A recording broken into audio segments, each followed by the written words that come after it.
9 a.m. in Shanghai, Shenzhen, and here in Hong Kong. You're watching The China Show. I'm Yvonne Man with David Ingles. We are counting down to the open of markets in Greater China. Our top stories today: U.S. assets fall as safe havens surge as President Trump threatens new tariffs on several EU allies in pursuit of his desire to take over Greenland. Fury in European capitals serving as the backdrop for Trump's return to Davos this week, with the continent's leaders considering potential tariffs of their own in retaliation. And China releases a flood of economic data at the top of the next hour. Economists expect the numbers to show the slowest growth expansion since the reopening from COVID lockdowns.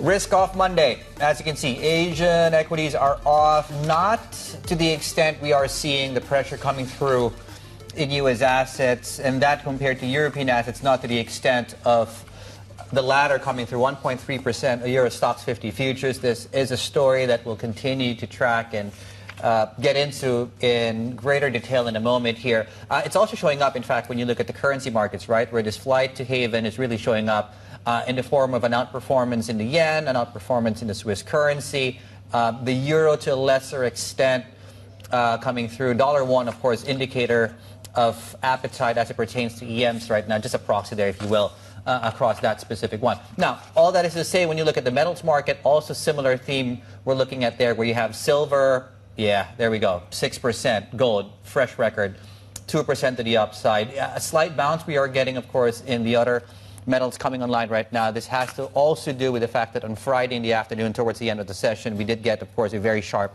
sell-off, steep sell-off across some of the metals, related perhaps to the China story, which we'll get to later on. Right, A50 futures, just keep in mind we are coming off 4 weeks of gains on MSCI China, and we are likely to see the open much lower today, fairly consistent with the sell-off we're seeing across the region, 0.5% on A50 futures.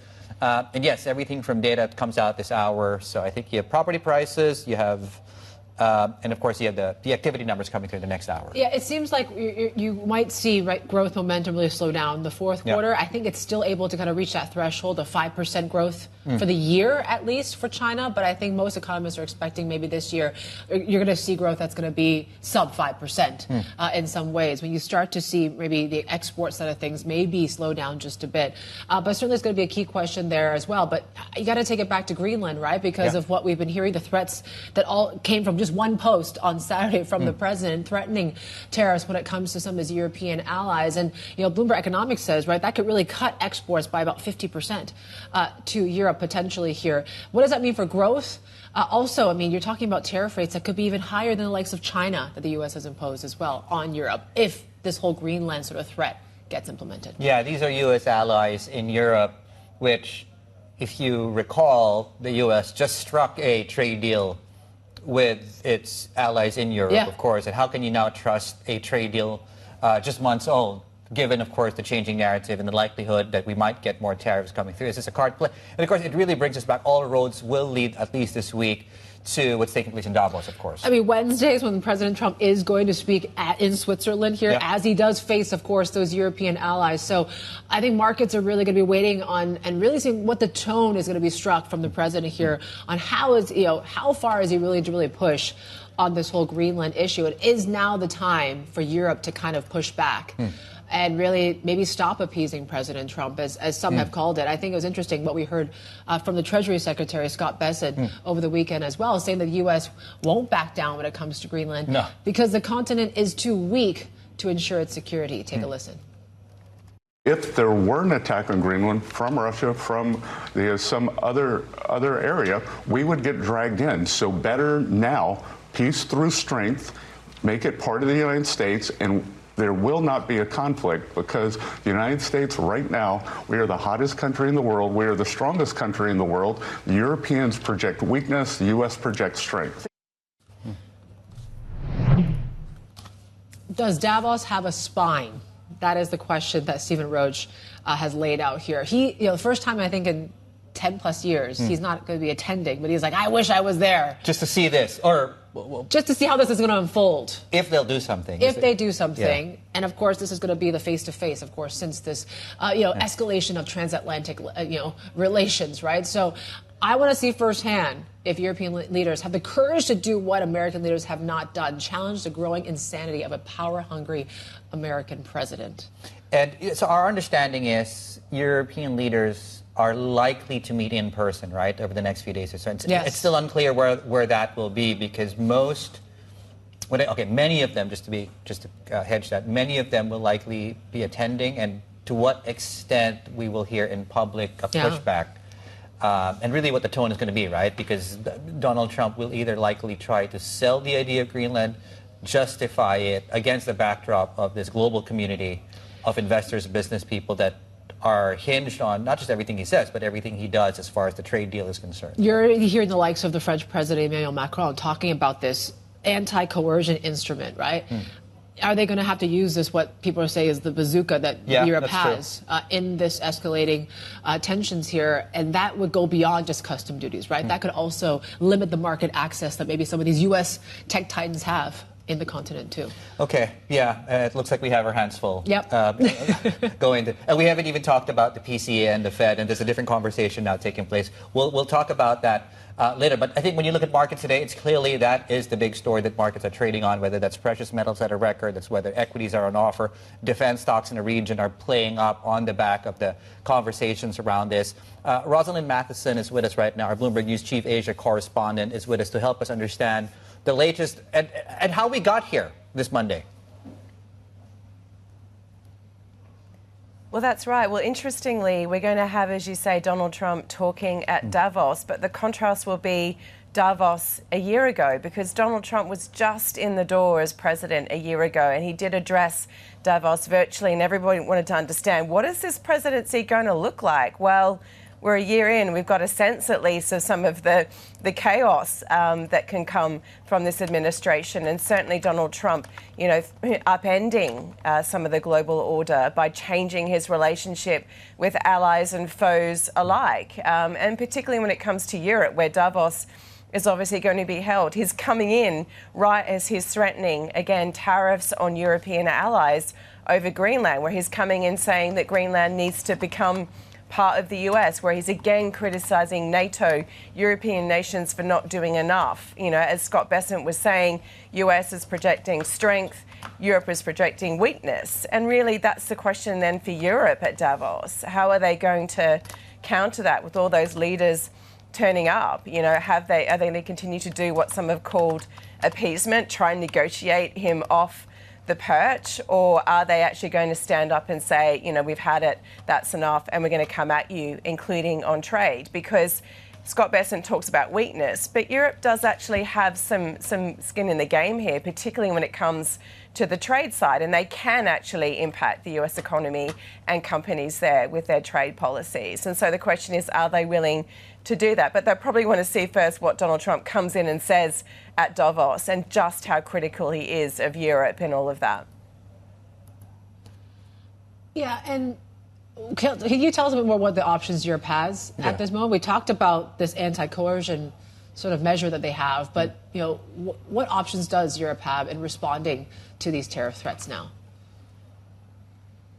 Well, they've suspended about 93 billion euros worth of retaliatory action against the US on trade, and that's a fair bit. And they can particularly target certain sectors and companies in the US. And some of the kind of names that really hurt around sort of like, US alcohol and so on, Levi Jeans, all those kind of big names, Harley Davidson and so on. So do they decide to unfreeze that action? Do they go towards the anti-coercion mechanism that Emmanuel Macron is so fond of? The question is, but can Europe do that collectively? Because Macron's raised that mechanism before, and we've seen Germany particularly be very cautious, a big economy in Europe, saying, hang on, we'd rather try and negotiate our way out of this versus coming at the US hard on it. So is this the moment that Europe comes together and says, we actually just have to go for it in terms of standing up for ourselves? But you've also got, you've got Hungary with Viktor Orban, who favours a very different approach. You've got the Italian leader, Giorgia Meloni, who says, let me negotiate with Trump because I do have a relationship with him, and let's try and get him to de-escalate on some of this. So that leaders meeting this week for Europe will be really interesting to see, can they come together and say we can project strength to the US, both on the military side and on the trade side. Thank you, Rosalind Matheson there, our chief Asia correspondent, setting up for what could be a very contentious sort of Davos here this week. Of course, we'll talk a little bit more about this. The Center for Strategic and International Studies senior advisor William Reinsch is going to be joining us in just a few moments to break down the situation between Trump and Europe. The agenda today could be quite interesting too, Dave, given we are expecting the activity data, home prices, as you mentioned as well, likely to see things maybe slowing down. We'll see how the renminbi holds, right, given the strength that we've seen in the metals rally that continues to be hot. But on Friday, we certainly did see them take a hit. Yeah, tin, copper, zinc on the back of the moves coming out, of course, out of China and the report, of course, we just had there. And interesting, of course, on the yuan fix, which we'll get literally in almost 4 minutes from now, is because this is really a day when the dollar is weaker, but a weaker dollar isn't helping risk assets. So the fix has really been stronger. It has yet to cross below the 7 handle on the fix itself. So we'll see whether or not the dollar weakness might lead to that specifically. And of course, Long E Green did flag that full year net loss, really on the back of things like the weakness in the economy, right? In fact, just on that note, upcoming data dump coming through in the next hour. Stephen Engel is here with us to help us understand these numbers, and is the growth target of around 5% under threat?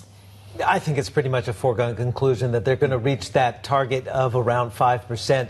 There was some pockets of strength in the beginning part of the year, and we're kind of tripping and trudging towards the end of the year. Granted, the month-over-month numbers from November to December, they weren't bad. They sort of stabilized. But again, based on base effects, you're going to see on a year-over-year basis, the numbers actually look pretty weak. And the Chinese economy, if you look at retail sales and consumption overall, is pretty weak right now. You're going to have likely a 7th consecutive month of slowing pace of growth. We're getting down to about 1% is the consensus estimate for the gain in retail sales year over year. Actually, Bloomberg Economics expects it to be even worse at 0.9%. So that would be a 7th consecutive month of decelerating growth in retail sales.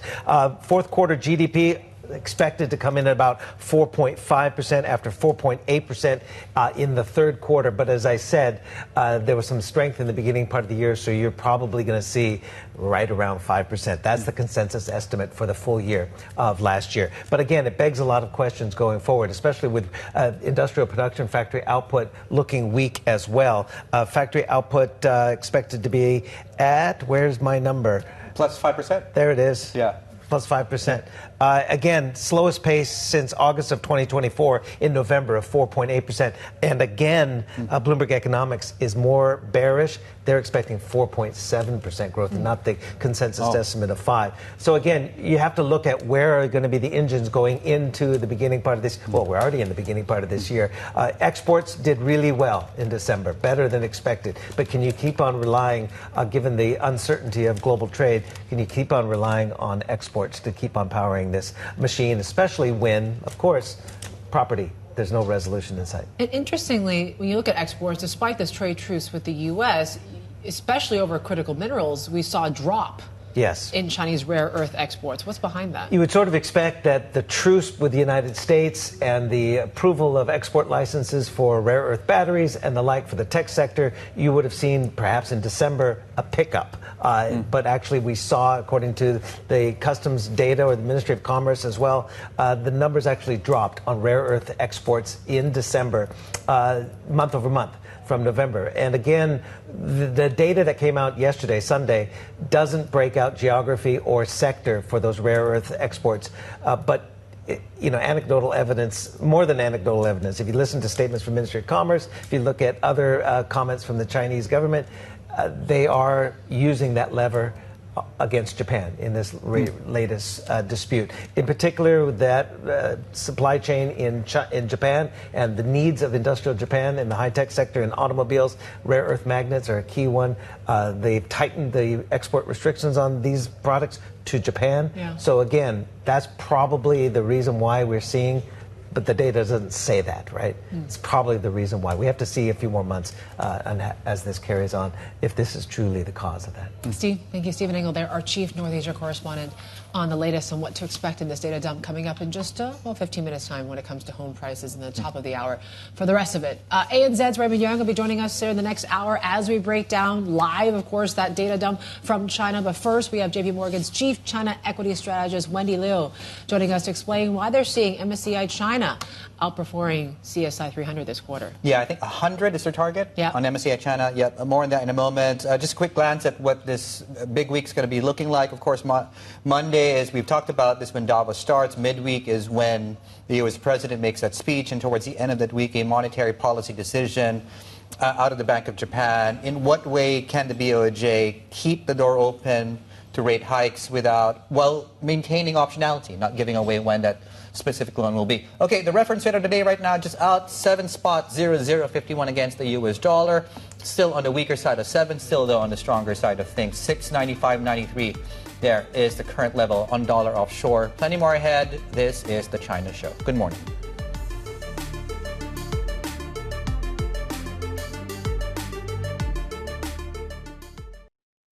This week, live from the Alpine Mountains of Switzerland, is the World Economic Forum annual meeting in Davos. Bloomberg Television brings you unmatched coverage and conversations with world leaders, business executives, and billionaires as they navigate responsible AI deployment, economic expansion, and geopolitical tensions.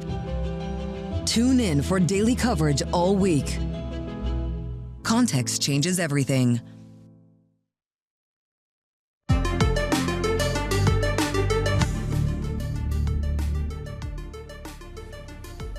Right, yeah, there we go. Davos, blue skies and butterflies. Smiles from our colleagues. You can trust the smiles remain. Blue skies, that's a question mark around what's happened over the weekend. And because of that, futures are pointing lower ahead of the open 11 minutes away here. Yeah, I think the whole kind of sell America sort of, trade is back on in some ways. You're seeing that being really helping the whole precious metals sort of trade once again. And yeah, you're starting to see the yen and Swiss franc rally on the back of that Haven bid. Certainly going to be one thing to watch here as we deal with this China Open, given that we are just moments away from some key data for December to drop, really. So, and the fourth quarter.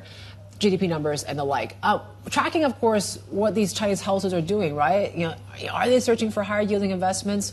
We were talking about the roughly $7 trillion in time deposits that come due this year. For more, let's bring in our Asia equities reporter, Charlotte Yeung.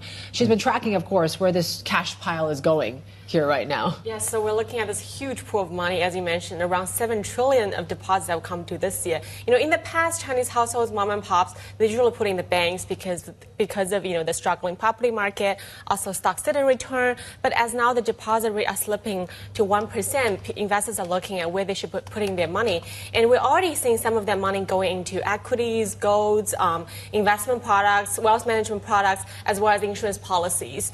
And for equities, a lot of market watchers feel like this really could be what's helping to drive the rally further, given that it has already been a lot of strong liquidity so far. But this kind of, and even if they don't go directly into equities, you have insurance policy, they do have underlying stocks as well as wealth management products for that. And I think this also ties to the broader expectations for the authorities that want to have this a stronger capital market that could help support the broader economy as well. And it underscores the importance of having the bull market remain a bull market, right? And when you look at what's happened this year, it's still tech that's really led amidst the broader economic weakness. Yes, I think this enthusiasm over homegrown technology has been the biggest catalyst since April. And we're heading to the 1-year anniversary since DeepSeek rattled the global market. And so far, Chinese tech is still going so strong. Stronger start of this year than U.S. tech. We have an onshore gauge that's up more than 10%. In Hong Kong, that's up 6%. And even though valuations now is getting more expensive, in some specific cases, you have Cambricon that's trading at, I think, over 100 forward times PEs. But because you're having so much, real technology progress, and so investors so far are still very positive. And also you have DeepSeek that will be expected to release a new model this quarter, and also more details coming for China's 5-year plan in March that will expected to also highlight how important tech self-reliance is. So those are the catalysts for tech. Yeah, that's crazy. Look at that. Beer ends up 95%, and We're not even on the 20th of not even January. I mean, we reached the halfway mark of the month. Yeah. But these are things you would see maybe like year end, mid-year. So yes, as Charlotte mentioned there, right? It seems like this is really separated from and divorced from the fundamentals once again. Thanks to our Charlotte Yeung there, Asia Equities reporter. In terms of what we're looking at the pre-market here right now, we are expected to see a retreat when it comes to risk assets like stocks here today, given, of course, this Greenland issue over the weekend. And so now we are seeing the pre-market and Hang Seng down 200 points here right now. Futures are in negative territory here this morning.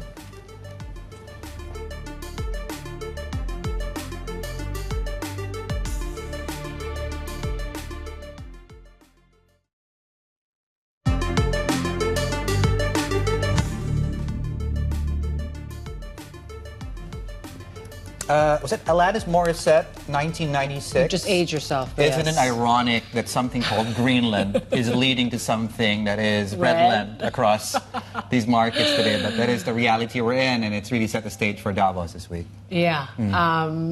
It's going to be very interesting. I mean, this is going to be, of course, the Europe's event, right? And the president of the U.S. is going to be facing them face to face. To be a fly on the wall in some of these sort of engagements is going to be a key thing to watch here.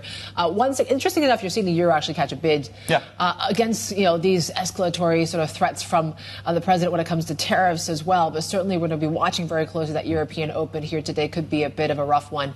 U.S. markets, though, given that it is also on a holiday, you're not going to see the same sort of volumes of normal. So certainly that's going to be one to watch. Also, we're watching, of course, a lot of data coming through from China, too. Yeah, in about 5 minutes, we're going to get the home price numbers coming out. And since the broader trend really has been since mid-2023 of contraction, we'll see what that number looks like. The latest one coming up on your screens is as of November. That's the blue circle you see on your screens. As we were pointing out, futures are pointing to some weakness going into the open today. So we're looking at 0.8%, 200 points south on the Hang Seng Index, 40 points on A50 futures, 0.25% as far as the early indications are concerned here. Yep, it could be a rough one here if you're along these risk assets here, and certainly going to be one thing to watch is the tech space. It looks like that is quite vulnerable here this morning. HS Tech is already down about 0.7%. In terms of analyst actions to tell you about, there's some keynotes when it comes to the metal space, which is going to be interesting to watch as well. Jingdong Industrials with a new buy at UBS. Chalco A and H shares raised to outperform at CSIS, just given the massive rally we've seen in aluminum and the like here. Jingdong Industrials also rated a new buy at Goldman. That really dovetails back into, of course, what the stock reaction is so far. Let's see if there is any. Not too much, but Chalco is slightly up this morning. We're watching the EV space in particular here, just given, of course, what we saw between China and Canada. What they announced when it comes to this new auto plan to favor firms with Canadian plants as well. Some have said BYD could be a clear beneficiary, according to some of the analysts out there here. We're seeing BYD shares up more than 1%. And casino VIP gaming revenue rising for the fourth quarter to the highest we've seen in about 5 years, or 7 years, I should say. But we're seeing a mixed picture across the board. The Open is next.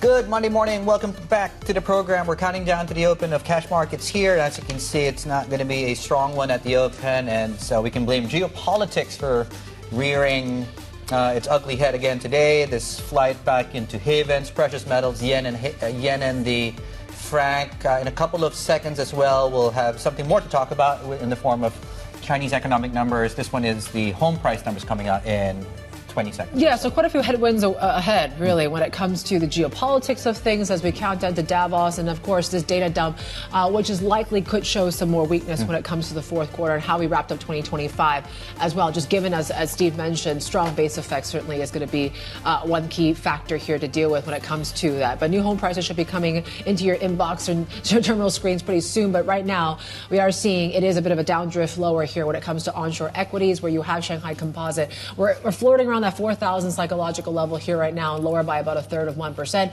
In terms of commodities, we continue to see when it comes to some of these metals that were quite hot, coming off and cooling a little bit as well. Copper, iron ore, certainly you're seeing down about 2.6%, but Shanghai crude seems to be flat this morning. We're watching very closely what happens with some of the large caps as well. It looks like we are in the get-go here. Not too much conviction here. Flip the boards and see how Hong Kong is doing, because we did see maybe more pronounced moves in the pre-market, and we are lower by about 0.8 of 1% now when it comes to Hang Seng. HS Tech is on offer, and you are seeing, with the exception of Baidu, it seems like most of these kind of big tech plays are to the downside here today. 2.7% lower for Alibaba. Meituan's also down by about 1%. The fix was still above 7, which is interesting as well. But we are seeing here still some persistent strength when it comes to the Chinese currency. We're hovering on that 696 level here this morning. The property space is certainly going to be key focus here as we count down to this new home price data as well. But as Dave mentioned, right, this whole issue about Greenland and the rising tensions across, transatlantic sort of nations between the U.S. and its European allies, does that mean more of a reason to kind of sell out of real assets, right, and into some of the precious metals and the metals itself, right?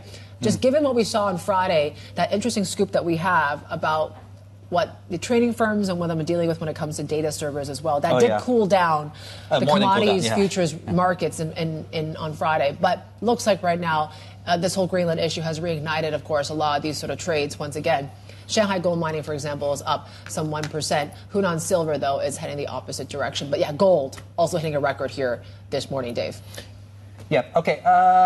This one, and I think there's one or two other names, of course, flagging yet again what is largely, anyway, within the sort of possibility of expectations here. Another loss here for Longy Green, down about 3%. Okay, to the home price numbers coming through. All right, do you want the good or you want the bad spin? Let me start off with the bad so we end on a good note. So still in contraction in terms of, on aggregate, 70 cities month on month, it's still a negative number of negative 0.37%. Now, in context, that is, and here's the positive spin, right? We are coming off steeper declines in previous months. So the October print was negative 0.5%. This November came in at negative 0.39.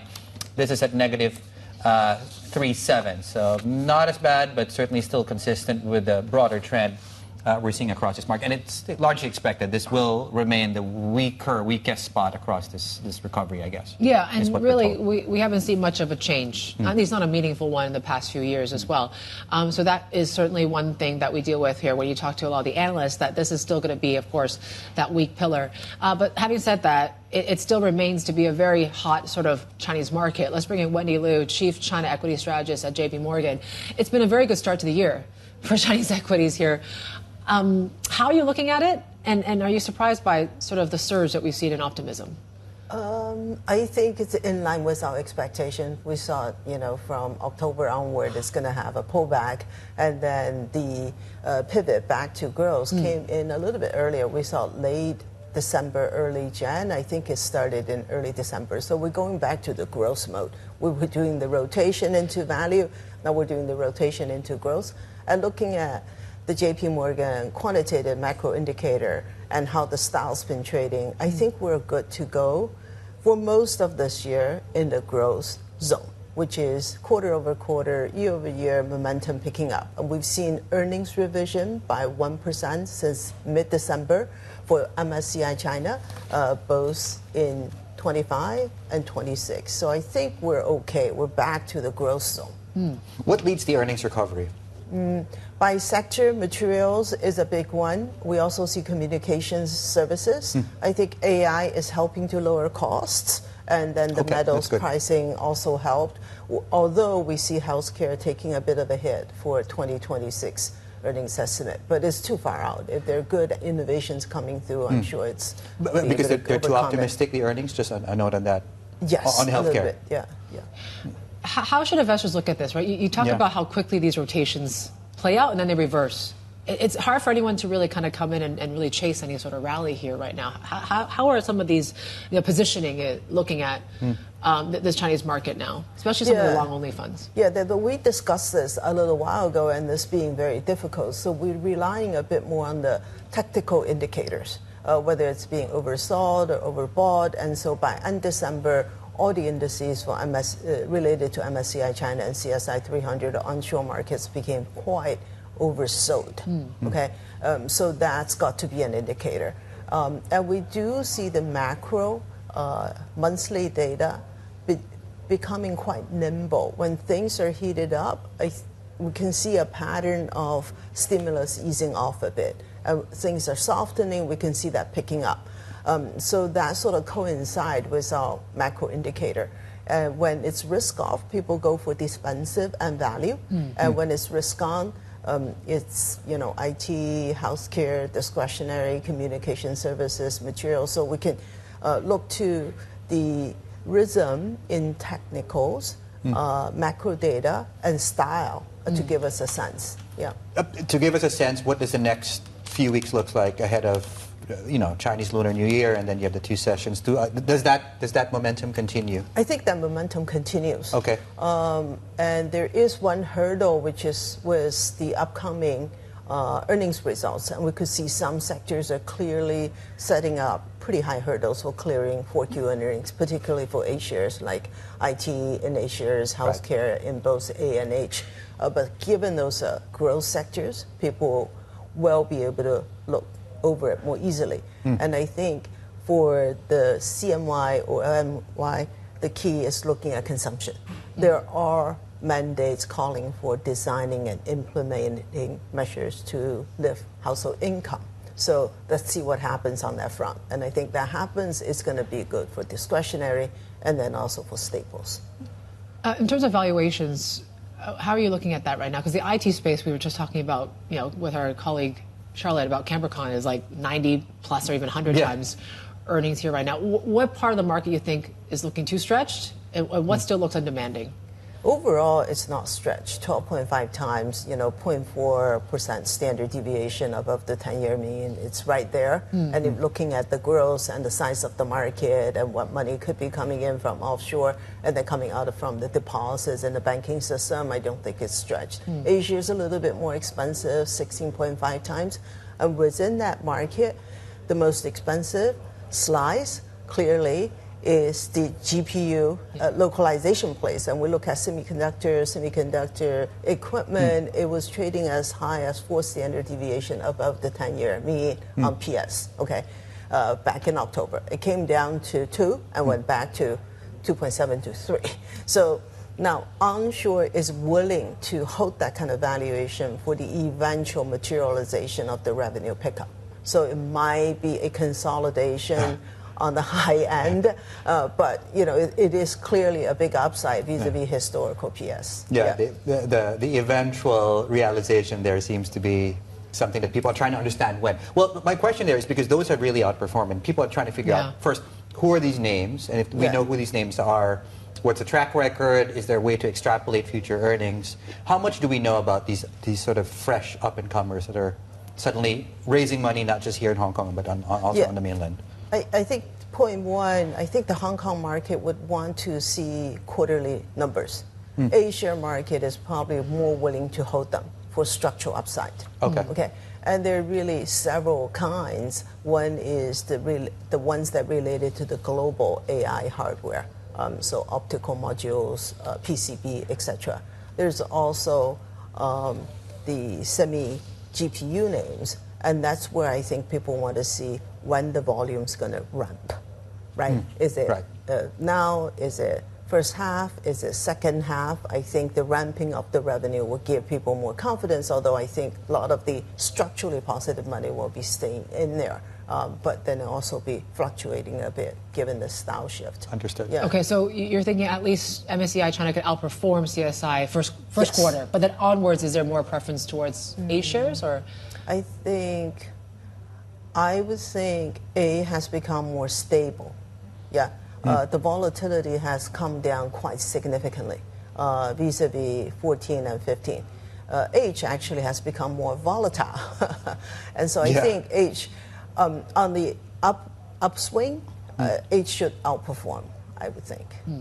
Why do you think that is? And is there a sort of policy overlay in terms of why the Asia market seems to be more behaved now than Hong Kong, at least recently, right? Since about November.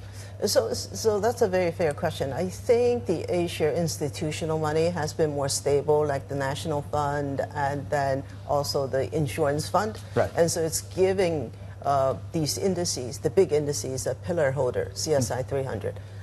When the retail goes in to participate, they like the small mid caps. So we think H outperform A, which is CSI 300, but mid cap onshore will outperform CSI 300. More of the trading is going to be the smaller mid cap. And so it would be natural to see more money wanting to participate in onshore small mid cap. How should I be looking at some of the things everyone talked about last year, like new consumption? That cooled down a bit. Oh, yeah, what happened to that? In December, do you think that there's more cooling, or the structural shifts that we're seeing among consumers, right? More experience, sort of lifestyle and the like. Is that still something that's going to keep those themes alive? Right. I think the consumption shift is still there. Experience-based, some of the proxies have fallen in valuation, so people are sensitive to see if there's a ceiling, and how much can the revenue and earnings go. So consumption is not like tech. It won't be explosive per se. So I think people are just more mindful of delivery and multiples. Some of the new consumption names have, corrected in multiples, and, as so long as we're in a growth cycle, that should bode well. And on staples, we are mindful. People are more careful about the quality of food, higher protein. So that bodes well for selected protein segments. And we also see that in the U.S. Release of the healthy diet lately, right? That's a good thing. Yeah. So I think the trend is probably generally speaking for humanity, isn't it? Right. And so I think that might also have an implication because these trends can catch up globally. Yeah. Right. A final question for you. People keep pointing to liquidity conditions remaining favorable for the market. Is that an assumption we can continue to make for this year? I think for Q1 we can see that. I would think it's more about earnings. Liquidity is going to follow earnings. Okay. And whereas liquidity ran ahead of self, we found things take a pause either on the macro data or on some of the regulations. Regulation could get a little bit more sort of focus what's going on. So I do think there are two positive optionality for the year. One is property easing could be greater than expected. Like tier one property could really use additional easing in terms of purchase restriction. And I think, prime property and CDB, that will attract buying. And the other thing I think is on staples. Staples, relatively cheap vis-a-vis history. And a renewed focus on quality of food, and some names should benefit. Yeah. Okay. Yeah, Wendy. Nice to see you. Happy New Year. Yeah. Hi to the team first. Let's do this again. Wendy Liu there, Chief China Equity Strategist at JPMorgan. A reminder that we are set to get, and we're about to break some backward-looking numbers. GDP, of course, but that is, of course, the base at which we extrapolate the year. If we get a certain number, 5%, that makes that doable, of course, coming through in the next hour as well to help us unpack those back and forward-looking indicators. ANZ, Chief Greater China Economist, will be joining us once the numbers drop across the Bloomberg terminal and elsewhere. Okay, the benchmarks are looking not very good. In fact, we've now tacked on the losses. That about 1.1, 300 points on the Hang Seng Index. Developers are down. We just get the home price numbers coming through as well in Hang Seng Tech, which has, by the way, been the outperformer as far as the benchmarks go. Down about 1.3 in the first 14 minutes of trade. And here's a look, of course, what else we're looking at as well. Developers are really getting hit this morning, maybe on the back of some of the home price data. In fact, Country Garden is down close to 9% or so. So we'll watch that for the rest of the day. This is Bloomberg.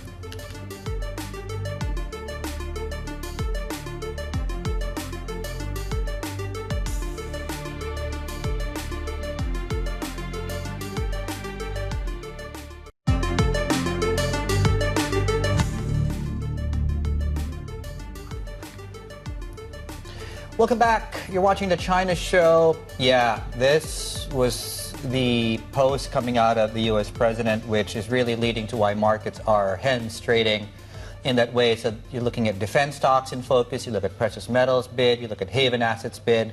Risk assets are generally off, including the dollar. So when you have both those things happening simultaneously, it's really not a good day to be good day for risk specifically.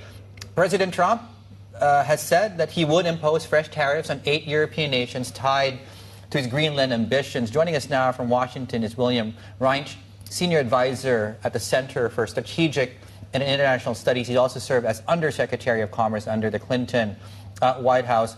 Good morning, sir. Thank you for taking the time off your Sunday evening. We appreciate it. The first thing that came to mind is, didn't the U.S. strike a trade deal with Europe?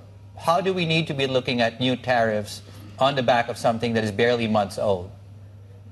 Well, you're right. It's not only barely months old, it's not been approved yet by the Europeans, and I think this latest demand has probably stopped that in its tracks. The message for Europe, and actually for everybody, including Asian countries, is that I think with President Trump, deals are never final. You know, he'll make an agreement and then he decides, he gets irritated at something, or he decides he wants more, he'll ride over the previous agreement and come back and make more demands. So nothing is ever finished. And so we find ourselves in perpetual negotiations. This will be a particularly difficult one because it's hard to see a way out. Hard to see a way out. Can you tell me, I mean, we're still trying to figure out why the president has its sights on Greenland. Why do you think the commitment towards taking over this Arctic territory? Well, it's a great mystery. Most of the American people think it's a bad idea, and they certainly think it's a bad idea to send the military in. Nobody quite understands what his motivation is. There's an old treaty that dates back 70 years that gives our military extensive access to Greenland. We don't really need any more access. I think the operating assumption is, you know, he's a real estate guy. He's a builder. He wants to own things, and he doesn't, he doesn't like things that are short of ownership. And so, in this particular case, that's what he wants. And the sellers don't want to sell, and he doesn't seem to want to do anything but buy. And so that's an impasse. And so he's doing what he always does, which is to make big demands, outrageous demands, big threats. In this case, more tariffs. And then wait to see what the other side does.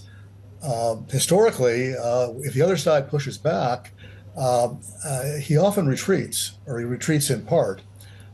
So we'll see if he does that this time. Yeah, because I'm curious whether he leans into the pressure here, William. You know, and something that we've noticed fairly consistently, but not across the board, is the U.S. president tends to lean on pressure if it's against his allies, ironically enough. And if it's against rivals like China and Russia, he tends to pick his battles and sidesteps those battles. And I wonder how far you think he is going to push the Europeans for this. And do you think it'll come at the expense of NATO, you think? It'll either come at the expense of NATO or the expense of the EU. I thought because he's only imposing tariffs, on 7 of the countries, including the UK, which is an effort really to break open the EU because he's treating different countries in it differently. And their challenge is to stay together, even though some of them are not impacted by this. It'll be interesting to see what they do. It's hard to say what he will do. There's growing pushback in the United States and in the U.S. Congress against some of these things. There's starting to be some votes. It's quite possible that the U.S. Supreme Court will rule the tariffs like these illegal on Tuesday, January 20th. We'll see. That's the next day they're going to make rulings. If they rule against the president on the tariffs he announced last year, these new ones will go down with it because he's probably using the same law. So they could be short-lived. He does tend to back off when there's resistance, but I think in this case the resistance would have to come from Europe. There will be objections in Congress. They may pass a resolution, No sign of that yet, but it was the weekend. But the real question will be if the Europeans stand up to him and use some of the tools that they've got to push back. Yeah, this anti-coercion instrument, that's sort of the one tool that the French president certainly wants to deploy. How big of a stick is that in this whole fight, you think, Will? Well, it's never been used, so it's hard, and it's not that it hasn't been around that long. It's hard to tell how big a stick it is, and the first challenge will be getting countries that are not affected by the latest threat to agree to do something, because to use a stick, you need to have, I think, unanimity in the EU. So you have to get the other countries involved. They actually, I think, as I recall, in dollar terms, buy more of our stuff as a whole unit. The EU buys more American exports than anybody else. Each single country is not our biggest trading partner, but as a unit, they're a huge market for the United States. So if they start to cut that off, it would have an economic impact here, no question about it. And the tariffs that Trump has announced will have a price impact here. So there's no good news here. If people stick to their positions, and right now it looks like they're going to, we could be heading for at least an economic confrontation. I hope it doesn't lead to the end of NATO. That would be bad for a whole bunch of reasons. Particularly, it would be bad for Ukraine. It would be bad for Europe, and it would certainly be bad for the way other people in the world think about the United States. William, final question for you, maybe just to take the other side of the argument. Is there a method to the madness, you think? Is there an upside that is very just difficult to see at this point? Very quickly, though. Well, it's not unusual for him to make an outrageous demand and then back off. The problem in this case is that we've already got access. We've already got what he says he wants, and so the only question he's put forward is ownership, and that's hard to compromise. You either own it or you don't. So in this case, I'm not sure that the traditional approach of his is going to be practiced. He may not end up backing off. William, thank you so much for the time. William Reinsch there, Senior Advisor at the Center for Strategic and International Studies in Washington. And we have much more analysis coming up on the U.S. efforts to seize Greenland. The Director of the Center for Arctic Security and Resilience at the University of Alaska joining us on Insight with Has. All right, a reminder that we're set to see, of course, that data dump coming through in about less than 6 minutes' time as well. So certainly that's the key thing to watch in the next hour. You're watching The China Show.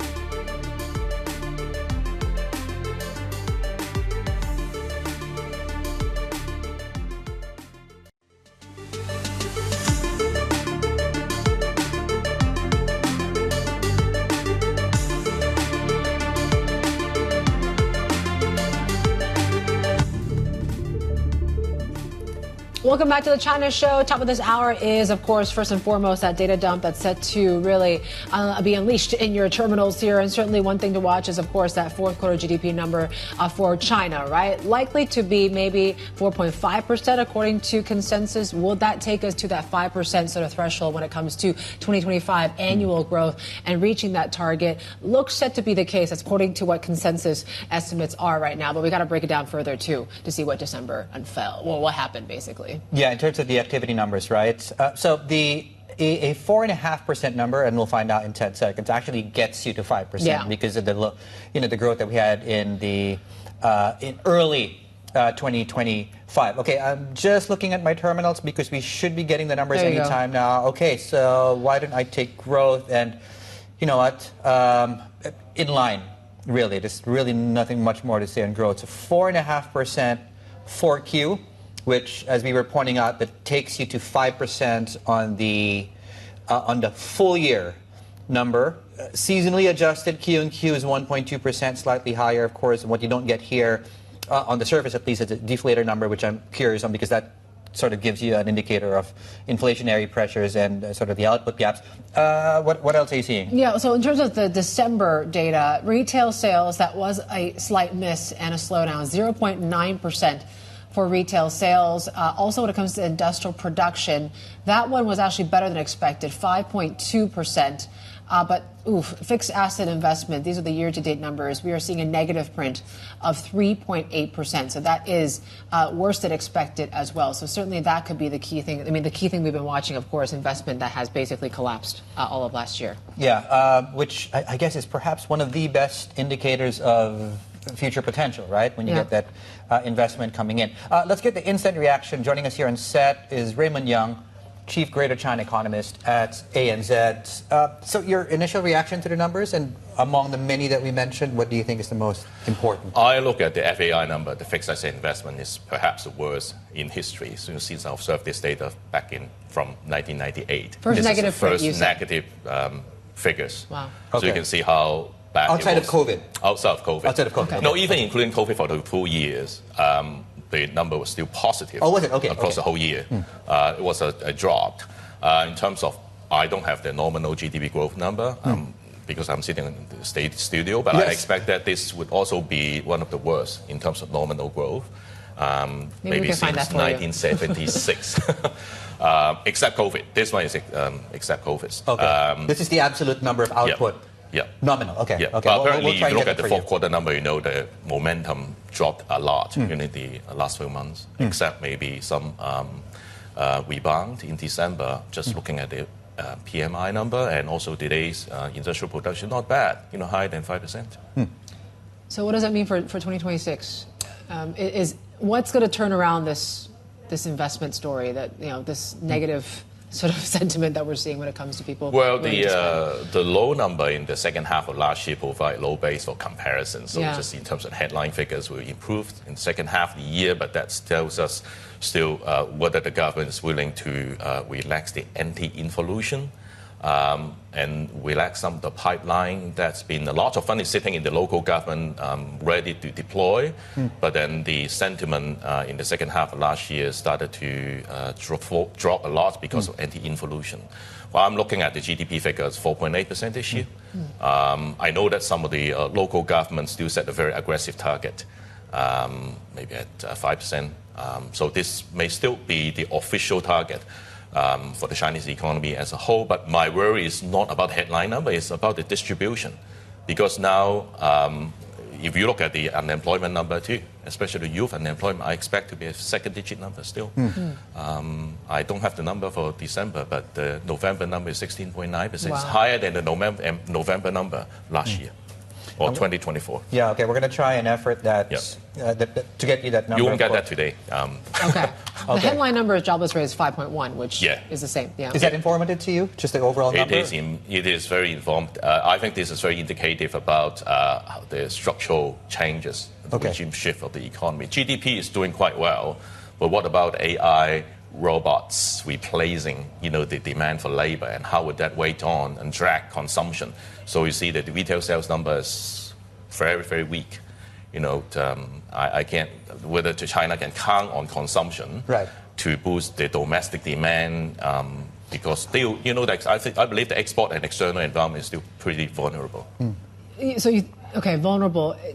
So maybe the export side of things, how does that look for this year then? People are pointing to maybe we're finally going to see payback. Things are going to be slower than what we saw last year. But even the December numbers for trade were very, very strong. Very strong. This is structural. I think China export is structurally strong because of the super cycle of the technology and digital economy, the transformation of the world. This is still, I believe, is a real activity that drives the China export because of the electronic supply chain. It's difficult to be replace in other economy.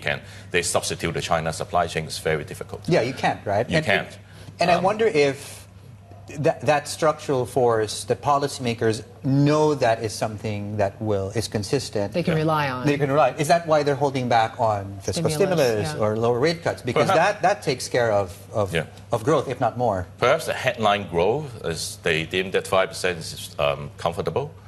But I do think that the policy orientation is now become more structural. you look at the easing or the monetary easing last week, is a structural approach. They don't do the broad-based, for other economies seeing the property sector continue to drop a lot, they would have cut by 100 basis points, 200 basis points. But for China, 10 basis points seems to be, already the standard approach. And also now this time they only cut for certain interest rate rather than a broad-based cut. So I think the policy orientation is becoming targeting different type of sector. If they consider, especially for 2026, is the 15 five-year plan, they want to push for a tech-developed or tech-driven economy, I think that will be more of the resources and funding will be pointing towards diverted to the tech sector.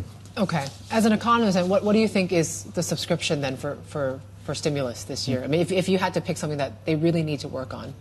I think everything will be very measured, but I expect that perhaps I would prefer especially for the slowdown of the property sector, cannot last for another 2 or 3 years. And why not? Because this matters the cyclical momentum. Okay. That the wealth effects continue to be negative, and you can't boost consumption without a recovery of property prices. So there's an influential article at the beginning of the year, 求是 article, point to maybe signaling a bigger push for stimulating the property market. So I would think that perhaps they need to cut the 5-year LPR more than the benchmark rate, that 7-day repo rate. We do see the 10 basis point cut, but perhaps the 5-year LPR or the mortgage rate need to be cut more. I mean, it's been a while since we've had a closer look at what they need to do on the property market itself, but if they needed to boost the market, do you think they could afford it?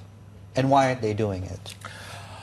I think the mindset is still to prevent any property bubble, not nationwide, but for specific location or for specific, perhaps, district within the cities. The China property is not China property; it's about location. Right.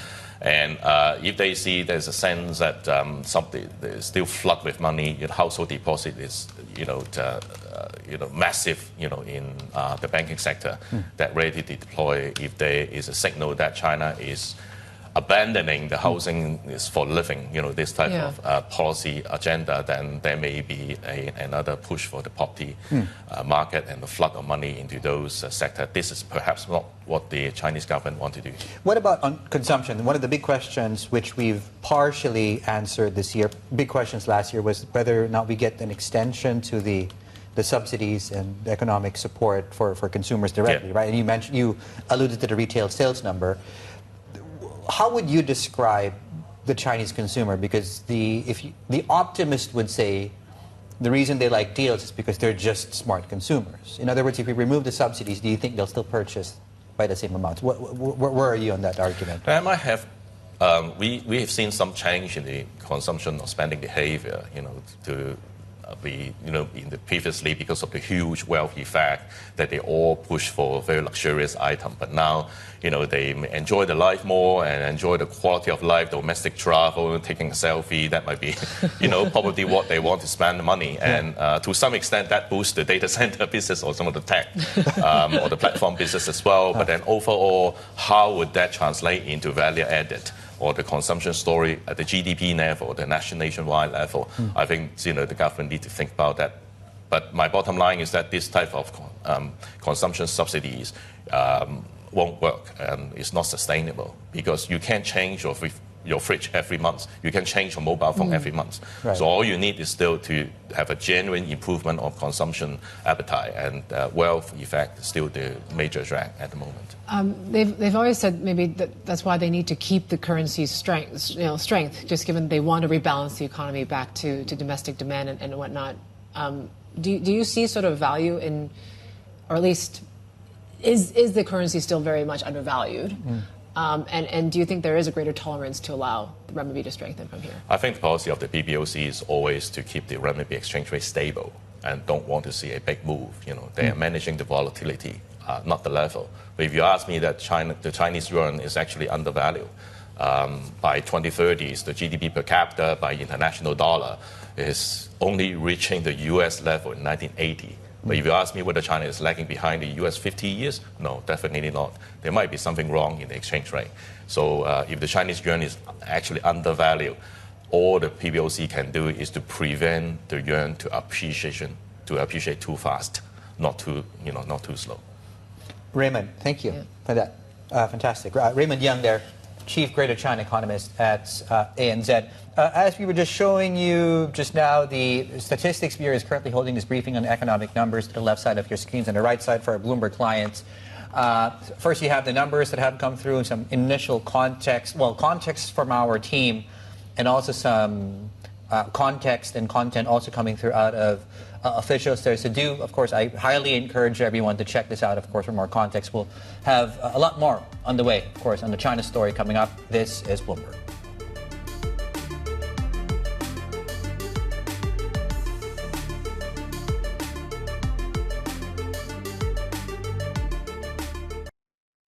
This week, live from the Alpine Mountains of Switzerland, is the World Economic Forum annual meeting in Davos. Bloomberg Television brings you unmatched coverage and conversations with world leaders, business executives, and billionaires as they navigate responsible AI deployment, economic expansion, and geopolitical tensions. Tune in for daily coverage all week. Context changes everything.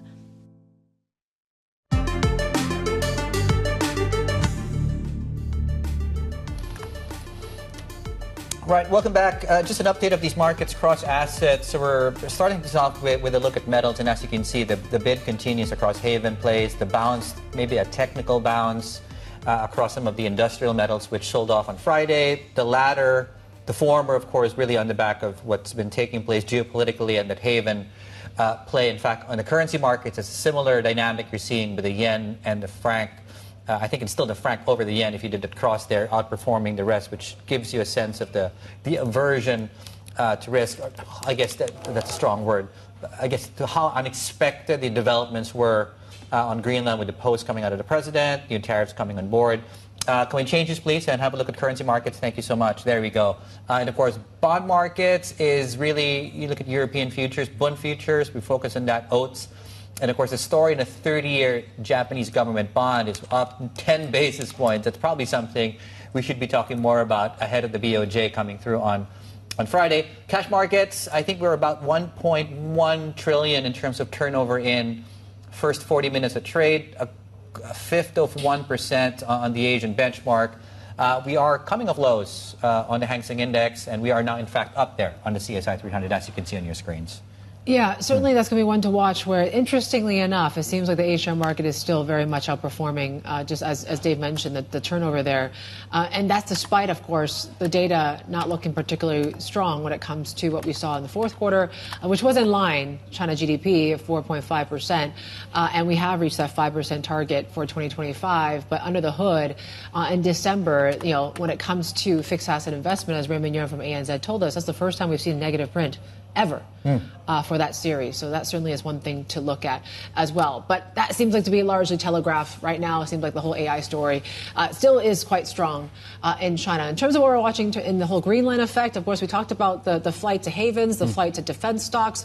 That still remains intact here this morning. You take a look at how some of these regional players are doing. They are catching a bid here. And, of course, the kind of sell dollar sort of narrative continues on as well. Let's bring in Mark Cutmore, Bloomberg MLive executive editor, joining us from Singapore.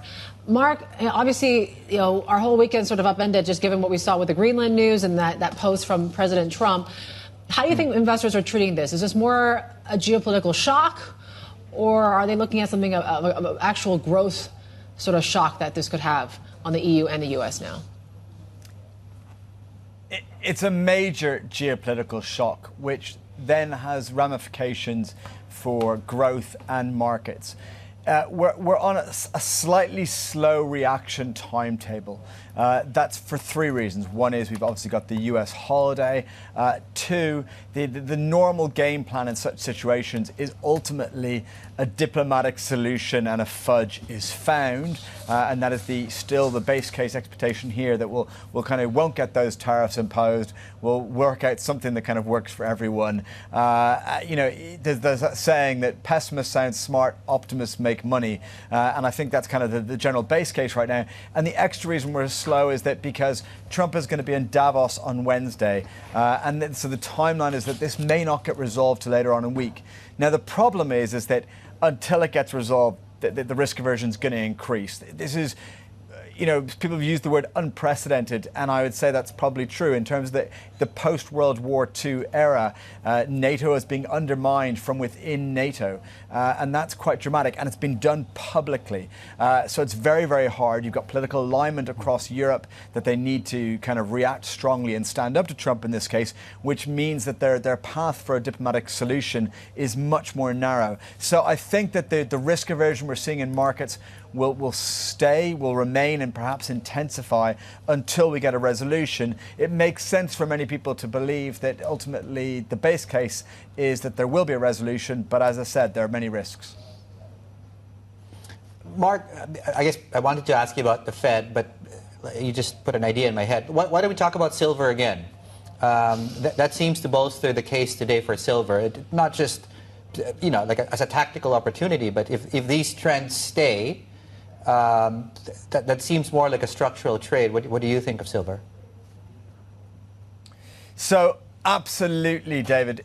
Precious metals get a boost. All metals get a boost in this. So precious metals get a boost because people want to diversify their holdings. You want to get away from the dollar, but you also want to get away from the euro and sterling and, many major currencies. So there's not really a fiat alternative out there. So, you want to go into real assets because you're worried what's going to happen here. And also industrial metals benefit because ultimately this is a signal that, after, decades and decades of increasing peace around the world, we're going to more dangerous times. And ultimately, countries are being forced to rearm. I'm not making any dramatic pronouncements that we're going to have wars or anything, but people are, the complacency levels are being removed. So countries are going to be forced to rearm and industrialize. So industrial metals get a boost from that. Real assets get a boost because people want to diversify away from fiat currencies. Precious metals gain as kind of that geopolitical potential haven. Now, the one catch is that's expected. So we knew today that metals would be the big winners. We talked about that on M Live yesterday before markets reopened. That's the obvious play. Now, at some point, if we don't get a resolution, you worry that people transition from let's pile into precious metals as a diversification play, as a geopolitical hedge, as a move into real assets, into a let's sell everything, let's just de-risk.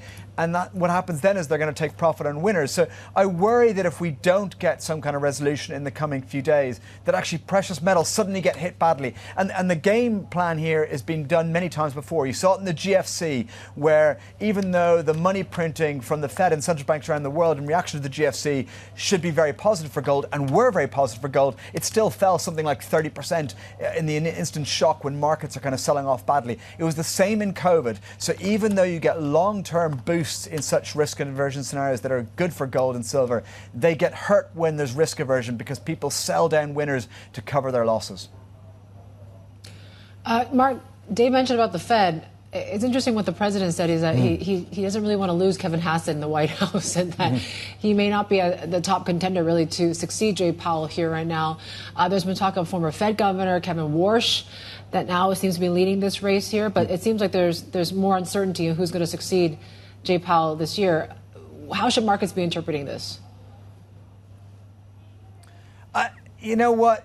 We've had such kind of back and forth from Trump on this.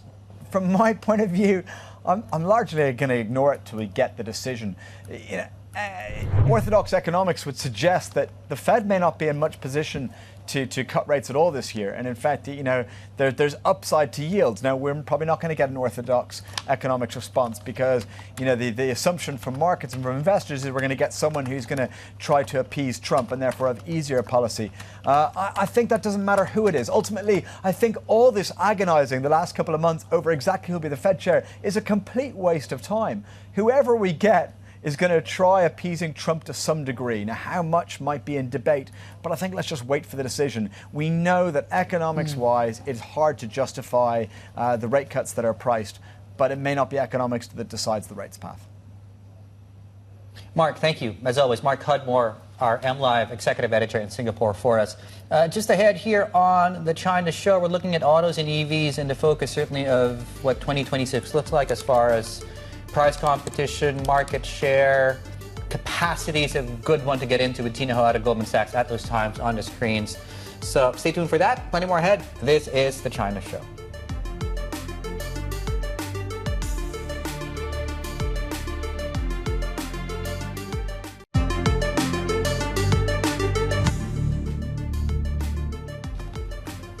In some corporate news this morning, Chinese solar giant Longi warns of another full-year loss as a solar panel slump drags on and expects a net loss of about $861 million to $933 million, hit by weak prices and rising costs. Bloomberg Intelligence says Longi could rebound this year as the industry moves into an upcycle. The company, which is the largest solar panel maker in China by market cap, has been facing overcapacity and pricing competition. Shares are down 2% this morning. Sequoia Capital is reportedly planning to join a $25 billion funding round for Anthropic that would mean more than double its valuation. Now, according to the FT, the round led by Singapore sovereign wealth fund GIC and Coatue values the AI firm at $350 billion. The two lead investors are said to be contributing $1.5 billion each. Anthropic has yet to decide which investors to admit into the funding round, which may close in a few weeks. The Korea Exchange is in talks with financial authorities to ease rules that ban high-risk leverage exchange-traded products.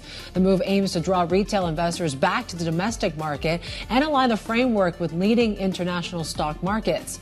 The Bourse's CEO told Bloomberg they expect asset managers to move quickly to list more leveraged ETFs locally once the ban is lifted. To move forward with this, certain legal and regulatory revisions are required. We are currently in close consultation with policy authorities on how far those amendments should go.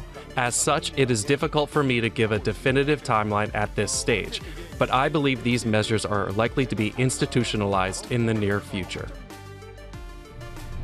All right, we're going to go into very quickly a roundup of these markets. Precious metals, we'll talk about chips and then food before we wrap things up here. So just on precious metals, for obvious reasons, we are looking at mostly gains across the equity space. Gold and silver are bid quite substantially. We're also looking at chips on the back of, if you think about it, similar dynamic remarks coming through out of Howard Lutnick on the chip makers, right? Pay 100% tariffs or build in America.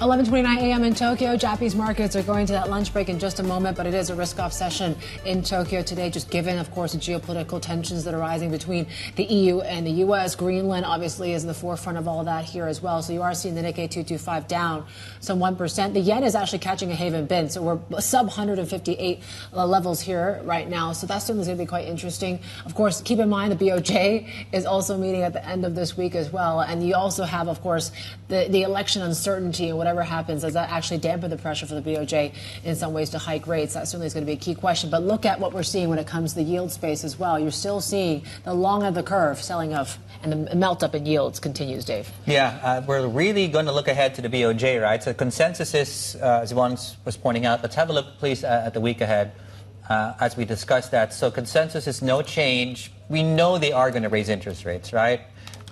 It's really how they maintain that optionality without giving away the meeting in terms of the guidance coming through. Not to mention, of course, how that affects the currency base and the tone in which they say that. Anyway, just as to say, of course, yields and rates have been picking up substantially. The other big thing, of course, is just to backtrack a little bit from this calendar, is really what's begins today. I would say, as Yvonne is pointing out, the highlight for Davos would be the speech.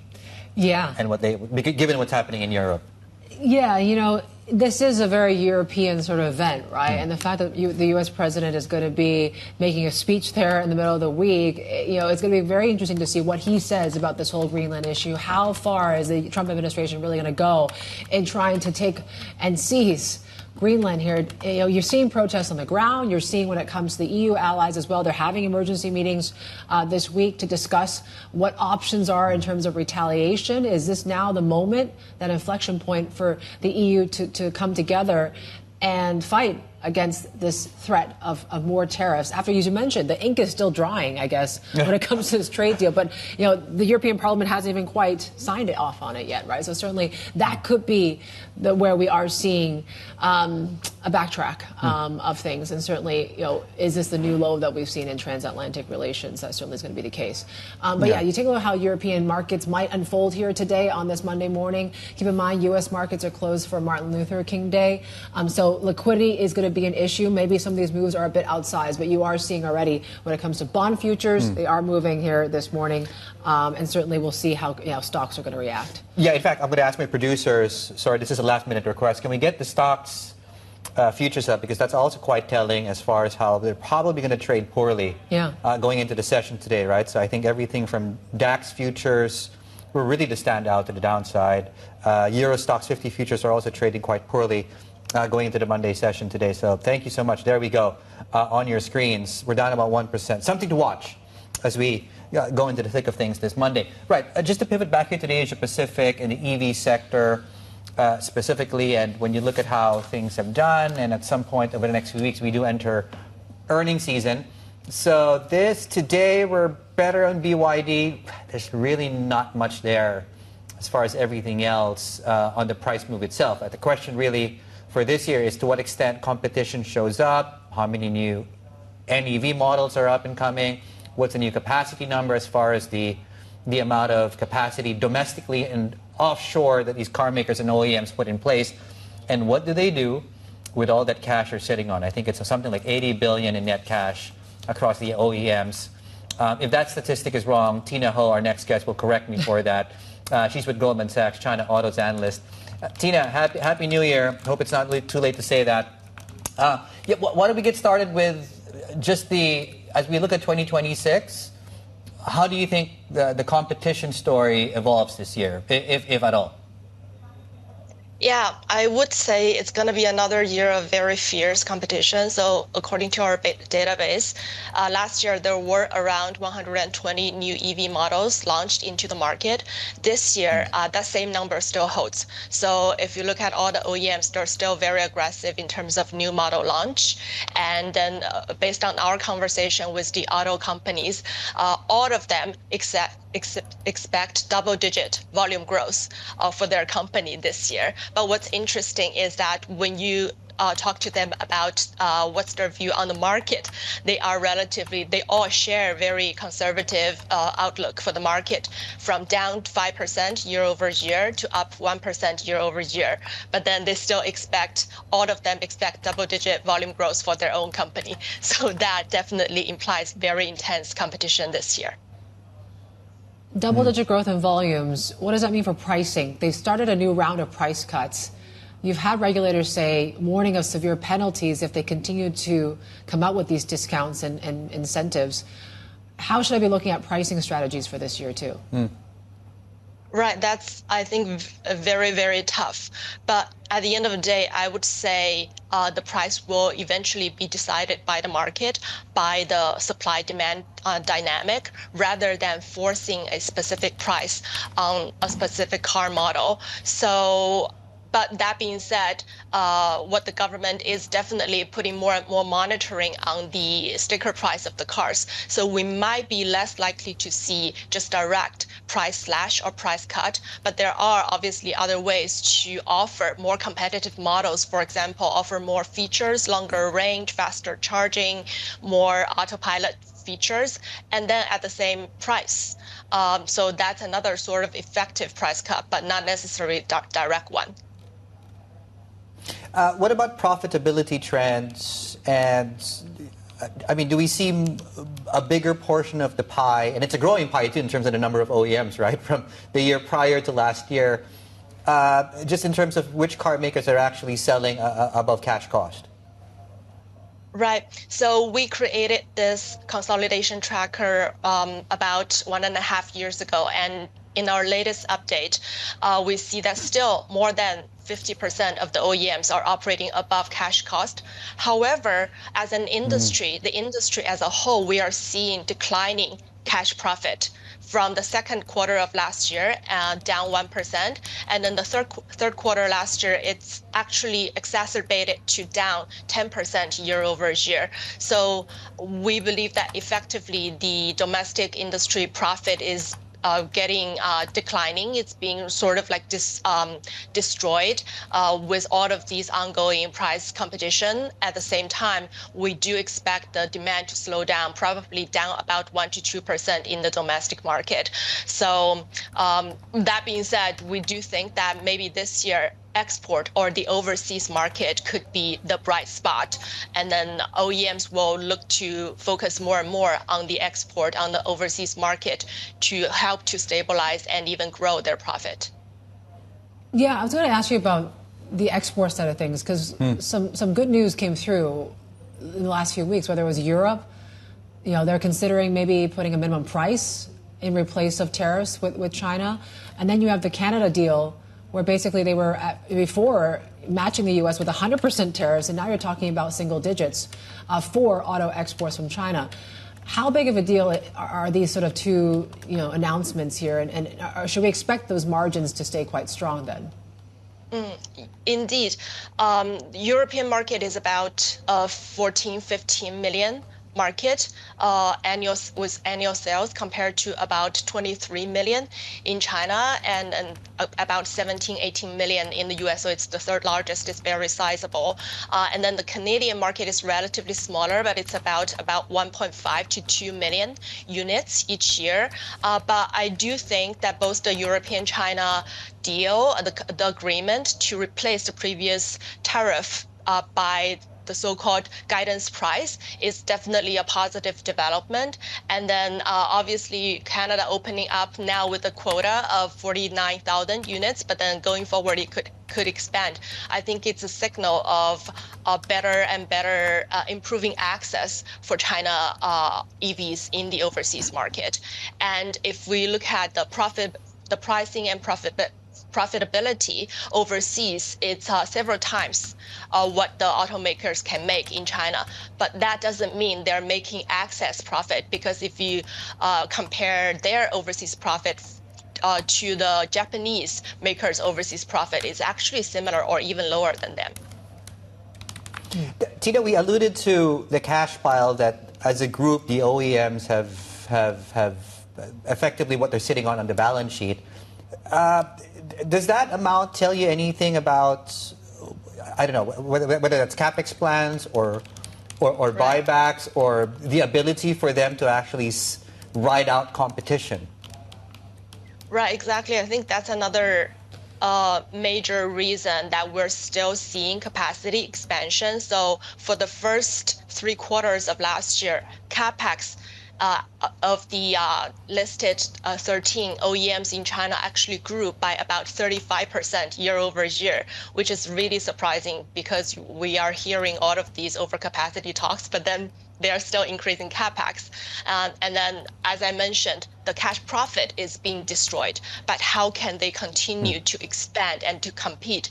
And the reason is that last year, we estimate about close to 15 to 16 billion US dollar of equity was actually raised by some of the auto OEMs in the equity market, and then which have kept their cash balance, net cash, at around 450 billion RMB last year. So that's like one of the key reasons, because they keep getting investment.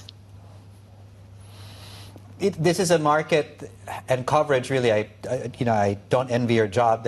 It keeps changing, right? I know you can't talk about specific stocks, and this next question is actually not on specific stocks, but I'm just curious.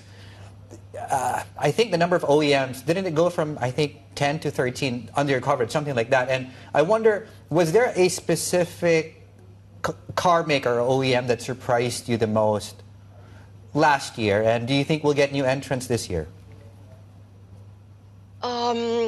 Yeah, I'm so afraid I couldn't talk about any specific company, but we do think that this year, as I laid out, domestic market is going to be very, very tough, and the overseas market is a bright spot. So we do maybe prefer the ones that have better overseas exposure and have more aggressive and better overseas expansion plans.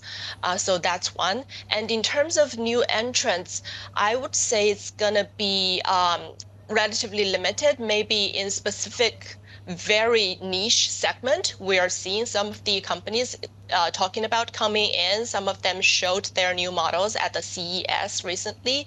But overall, I don't think these are going to be like major disruptors in the industry. Some of them are offering more like sales channel or these different kind of part of the business, but not really like car making. Tina, thank you for joining us. Tina Hou there, China Autos Analyst at Goldman.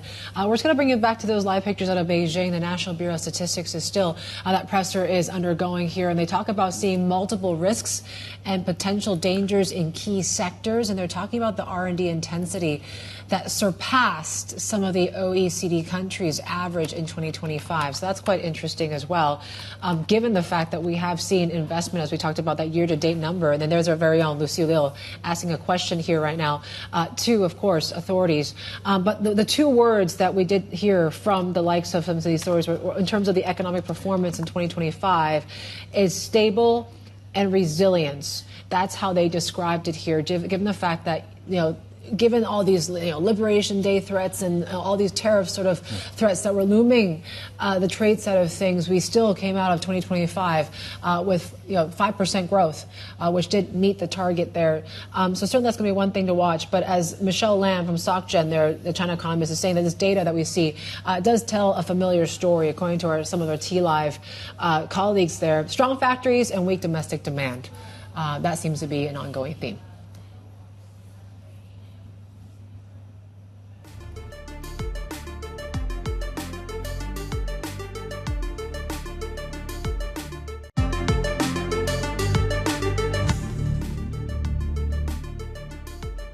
If there were an attack on Greenland from Russia, from some other area, we would get dragged in. So better now, peace through strength, make it part of the United States, and there will not be a conflict, because the United States right now, we are the hottest country in the world. We are the strongest country in the world. The Europeans project weakness. The U.S. projects strength. U.S. Treasury Secretary Scott Bessent there, how the U.S. won't back down when it comes to Greenland. And that is the backdrop of President Trump's return to Davos this Wednesday, where he is scheduled to speak at the World Economic Forum. And he's threatened key European allies with additional tariffs unless they cave on Greenland. This was the one single sort of post that sparked, obviously, a lot of protests in Copenhagen over the weekend. We've also been told that European leaders are set to meet this week to discuss the potential tariffs on U.S. goods in retaliation. Now, you take a closer look, though, and now this is what is being threatened here right now. So this is the white that you're seeing across some of these EU countries is where tariff levels stand right now with the U.S., right? Largely speaking, they are low double digits or high single digits here right now. If, in fact, President Trump follows through with his tariff threats here, they're talking about February 1st, a 10% additional tariff on goods here. And then by June 1st, if things don't get better, they're talking about potentially 25% tariffs on all goods. So what does that mean? If you add it all up for each country, you're seeing that in the blue. That's, of course, what if we don't see by June 1st any sort of off-ramp here, 25% tariff on all goods. That would mean that U.S. effective tariff rates on Europe would actually be higher than what we see with China, which is quite interesting, Dave, because you're talking about EU allies here, U.S. allies, which Europe is. To have a higher tariff potentially than China, is that enough, that threat, for the EU economies to come together and say we have to do something to retaliate?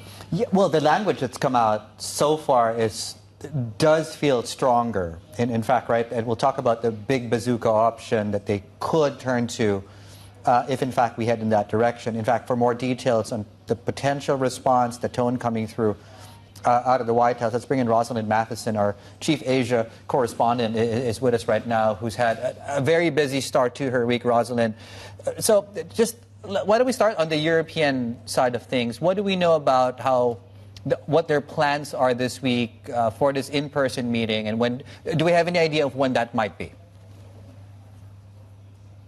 Well, no, but we do know that they're planning to meet, and they can bring these things together pretty quickly. But first of all, some of these leaders are going to be at Davos, very much hearing what Donald Trump has to say in person about the US relationship with Europe. But they are having their separate meeting, and there's a lot of conversation going on about what the options are for Europe and just how to respond. They do have levers they can pull on the trade side. They have an awful lot of money that's currently sitting in suspended retaliatory action against the US on trade. That's 93 billion euros of it.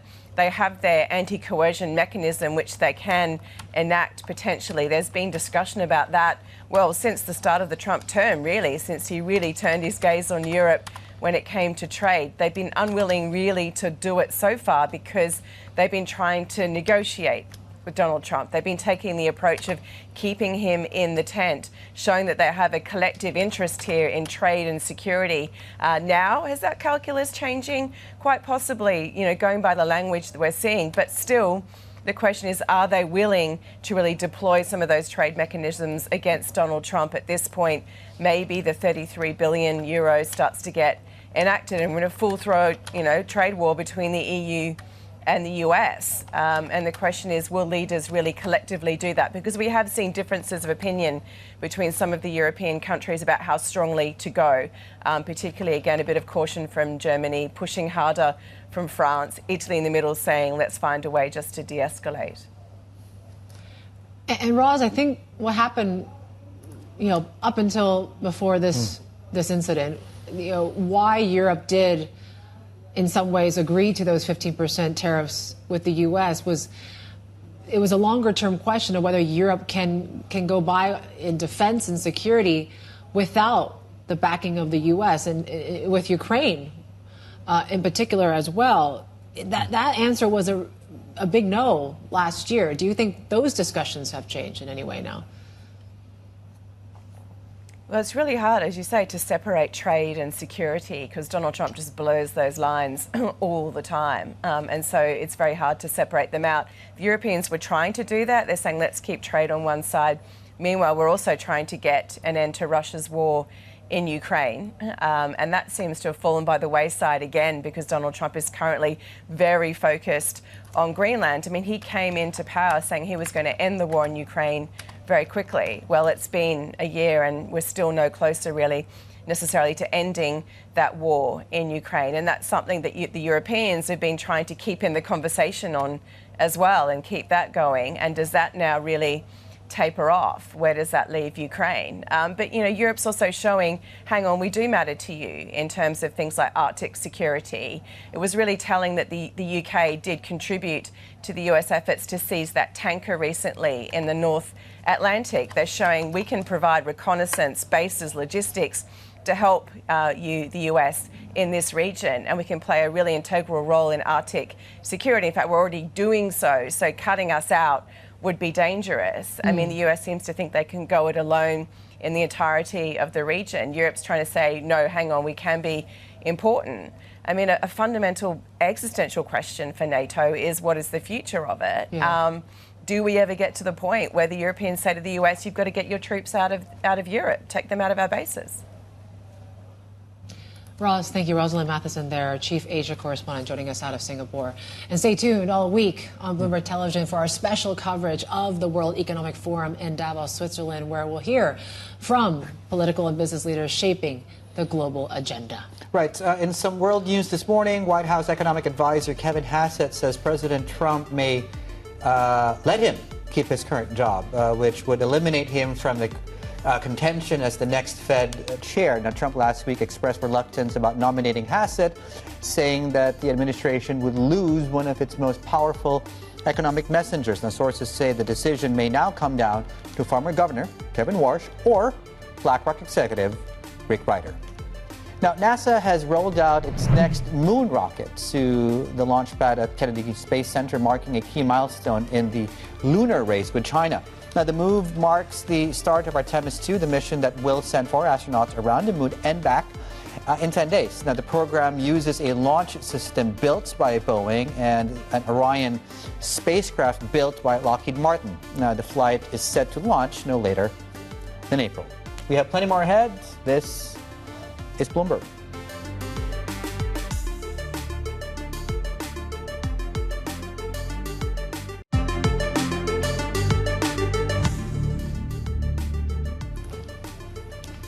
Just want to recap, of course, the data dump that we got here at the top of the hour, and for the most part, it was, meeting expectations in terms of the fourth quarter GDP growth. But you do still see the same story when it comes to weak domestic demand.